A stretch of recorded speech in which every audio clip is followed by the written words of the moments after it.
बिस्मिल्लाहिर्रहमानिर्रहीम अस्सलाम वालेकुम। ओके, बिस्मिल्लाहिर्रहमानिर्रहीम। ओके जी स्टूडेंट्स, ये हमारे पास एक्सरसाइज 7B है और यहाँ पे जो टॉपिक हमारा आ रहा है वेरिएशंस के रेफरेंस से। और वेरिएशन में जो हमने डिस्कस किया था कि टू टाइप्स की वेरिएशन होती है, एक डायरेक्ट होती है और दूसरी इनवर्स होती है। तो हमारे पास जो 7B है इसके जो क्वेश्चन नंबर हम जो क्वेश्चंस कर रहे हैं that is related to direct variation. तो आज हम इसका क्वेश्चन नंबर 7 को अभी हम डिस्कस कर रहे हैं। देखिए क्वेश्चन लिखा हुआ है given that the y is directly proportional to x raise to power 3। ठीक है जी, copy and complete the table. अब इसमें मैं पहले भी आपको कई दफा कह चुका हूँ कि जब आप क्वेश्चन को दोबारा खुद नोट कर रहे हो तो x की पावर है या y की पावर है, स्पेशली 2 है या 3 है, वो बच्चा कंफ्यूज कर लेता है। ठीक है, उसको आपने देखना है। अब आपके पास क्या है जी, y is directly proportional to x cube and copy and complete the table. देखें यहाँ से आपने स्टार्ट करना है बेटा कि गिवन दैट कि गिवन आपको बेटा क्या दिया हुआ है कि y is directly proportional to x cube.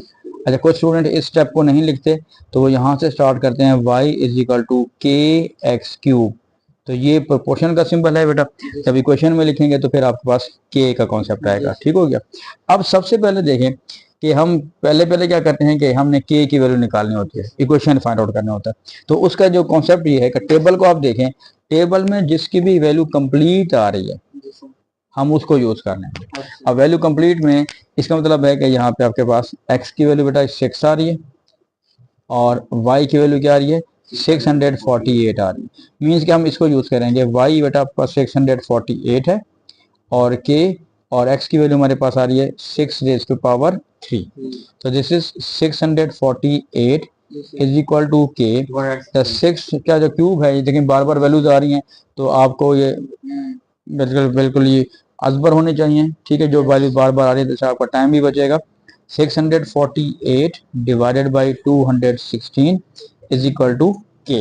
अब जब हम इसकी वैल्यू को सिंपलीफाई करते हैं, लेट करते हैं इसको हम डिवाइड कर लेते हैं, किससे 2 से डिवाइड करते हैं।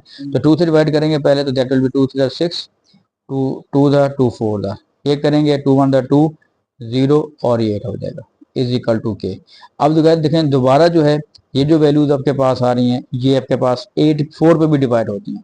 4 पे जब डिवाइड करेंगे तो क्या बन जाएगा आपके पास ऊपर 4 8 32, 4 1 4 और नीचे डिवाइड करेंगे 4 2 8।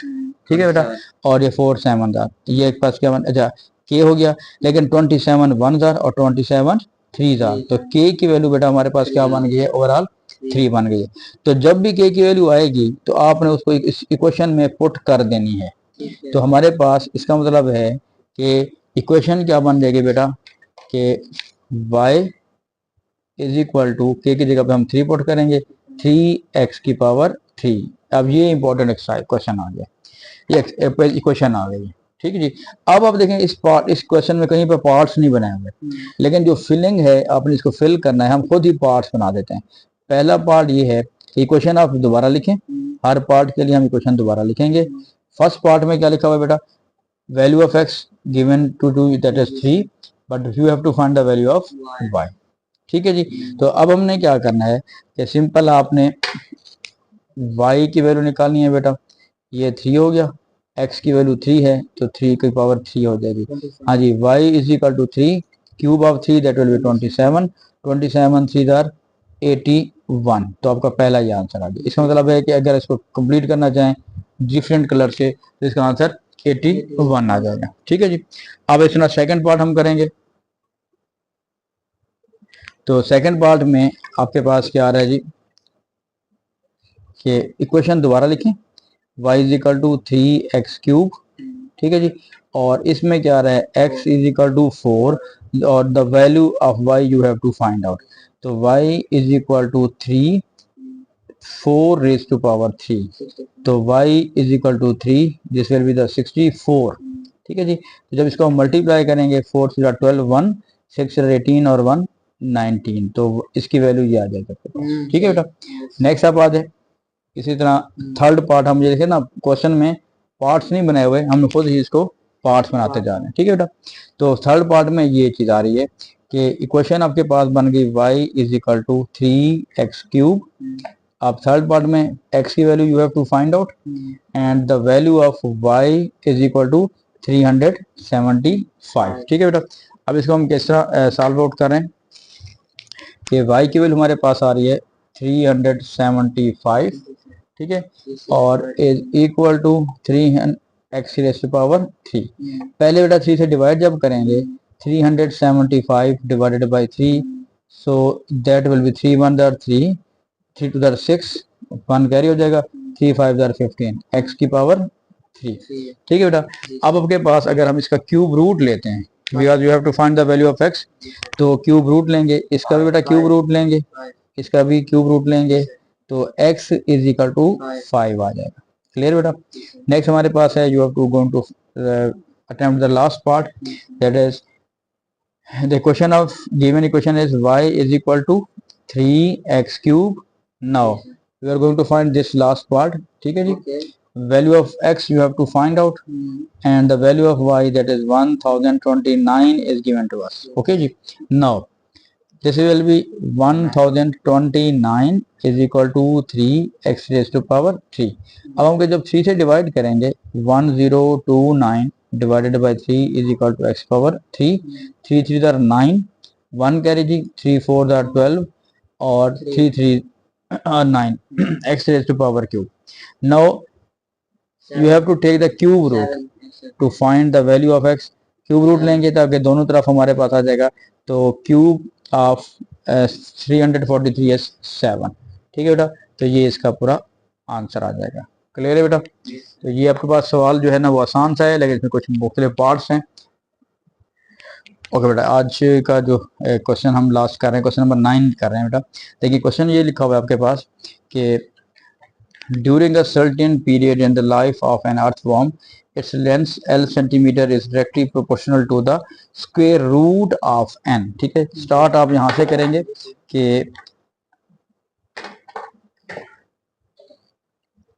L centimeter is directly proportional to the square root of n, यानी L is directly proportional to the square root of n। ठीक है जी, इसको आप कह सकते हैं given that।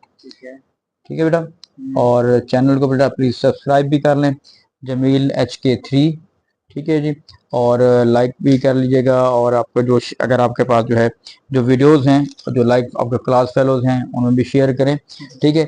और जो एक वो बेल वाली एक घंटी खड़ी होती है उसको प्रेस कर दें, तो वो भी आपके पास जो है हमारी जो न्यू वीडियोस होंगी, जो शॉर्ट वीडियोस है और ये वाली वीडियोस हैं, वो भी आपको पहुंचती रहेंगी और वो दरवाज़ा खड़का के आ जाएंगी आपके पास। ठीक है जी, ओके जी। दोबारा मैं रिपीट करता हूँ बेटा प्लीज।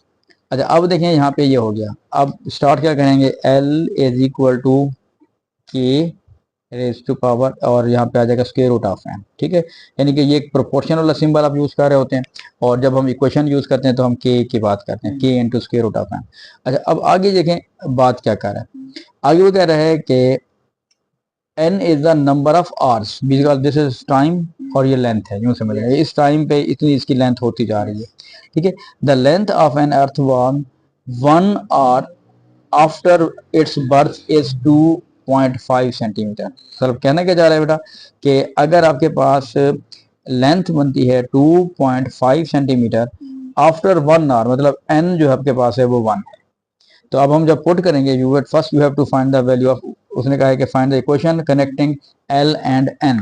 तो मतलब अपने पहले जब हम इसको कनेक्ट कर रहे हैं, इक्वेशन निकाल रहे हैं, तो बेटा क्या करेंगे, हमने क्या करना है बेटा, L की वैल्यू आ गई 2.5, K का हमें पता नहीं है, लेकिन 1, n है 1 मीन्स 1 आवर, आफ्टर 1 आवर जो है उसकी लेंथ इतनी हो जाती है। तो 1 का जब स्क्वायर रूट लेंगे तो वो भी 1 आ जाएगा। इसका मतलब है K इज इक्वल टू 2.5। तो इसमें जब पुट करेंगे दोबारा इक्वेशन में, और रिपीट मैं कर रहा हूँ बार बार कि ये आपने इक्वेशन में पुट करना है। आप खुद भी, बहुत सारे बच्चे हैं इस प्रैक्टिस में नहीं होते, इक्वेशन नहीं बनाते, और दूसरे बच्चों को भी देखेंगे कि आप वो इक्वेशन नहीं बना रहे होते, लेकिन इक्वेशन ये बहुत इंपॉर्टेंट होती है। जब अगर नहीं भी कह रहा तब भी आपने इसमें बनानी है। जैसे लास्ट हमने 1-2 क्वेश्चन किए हैं। ये फिर द फर्स्ट पार्ट इसका हो गया। Now we are going further to the second part. The second part is find the length of an earthworm 4 hours after its birth। means equation में दोबारा लिख रहा हूँ, L is equal to 2.5 square root of n। अब वो कहते हैं कि आपने you have to find the length, लेकिन आफ्टर 4 आवर्स, यानी n क्या है, 4 है। तो इसका मतलब क्या बन जाएगा बेटा आपके पास, L is equal to 2.5 square root of 4 जब लेंगे, क्योंकि n की जगह प्लस करेंगे, तो l इज इक्वल टू 2.5 और ये बेटा 2 आ जाएगा, so that will be l is equal to 5 centimetre. तो लेंथ उसकी क्या बन जाएगी बेटा, 5 सेंटीमीटर। ठीक हो गया जी। और इसमें हमारे पास ऑलमोस्ट लास्ट इसका पार्ट दिया हुआ है कि थर्ड पार्ट है इसका। हाँ जी, थर्ड पार्ट में वो कह रहा है कि how long will it take, how long means you have to find the time basically. ठीक है, तो आप इक्वेशन जो है दोबारा लिख लें, L इज इक्वल टू के into square root of n. The question is how long means you have to find the n निकालनी है। ठीक है जी। For an earthworm to grow to a length of 15 centimetre, कि वो उसकी जो length है वो 15 सेंटीमीटर हो जाए, उसको कितना टाइम लगेगा कि उसकी लेंथ 15 सेंटीमीटर हो जाए। ठीक है बेटा, तो अब हमने क्या करना है कि L 15 दिया हुआ है बेटा, और के का हमें के हमारे पास जो है, बल्कि इक्वेशन जो है के की जगह पे भी अब इक्वेशन पुट करना है, क्योंकि हम पहले निकाल चुके हैं, दैट इज 2.5। तो इधर भी मैं लेकर रहा हूँ 2.5, और स्क्वायर रूट ऑफ n जो है वो हमने फाइंड आउट करनी है। हो गया जी। अब देखें 2.5 को अगर हम डिवाइड करते हैं तो 15 divided by 2.5 is equal to square root of n। अब इसे कैसे हम सिंपलीफाई कर सकते हैं कि अगर हम इसका वो ले लेते हैं, डेसिमल रिमूव करते हैं, तो ऊपर चला जाएगा बेटा, ये बन जाएगा 150 over 25 is equal to square root of n। हाँ जी, बात समझ आ गई।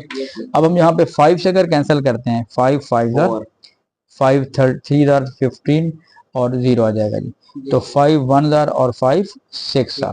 इसका मतलब ये है कि हमारे पास स्क्वायर रूट ऑफ n जो है this is equal to 6, but you have to find the value of n, कि हमने n निकालना है। तो n निकालने के लिए हम क्या करेंगे, इधर भी स्क्वायर ले लें बेटा और इधर भी स्क्वायर लेंगे, तो ये स्क्वायर से स्क्वायर रूट कैंसिल हो जाएगा। n इज इक्वल टू 36, इसका मतलब है 36 आवर्स के बाद उसकी जो लेंथ होगी अर्थवर्म की वो कितनी ग्रो हो जाएगी बेटा, 15 सेंटीमीटर तक हो जाएगी। ठीक है जी, ओके जी, चलें, बेस्ट ऑफ लक बेटा। उम्मीद काफ़ी आपको ये सवाल समझ आ गए होंगे। ठीक है, और प्लीज़ मुझे कमेंट बॉक्स में भी लाजमी शेयर कर लिया करें कि अगर आपको समझ आ गए तो ओके लिख लिया करें। ठीक है जी, thank you, best of luck.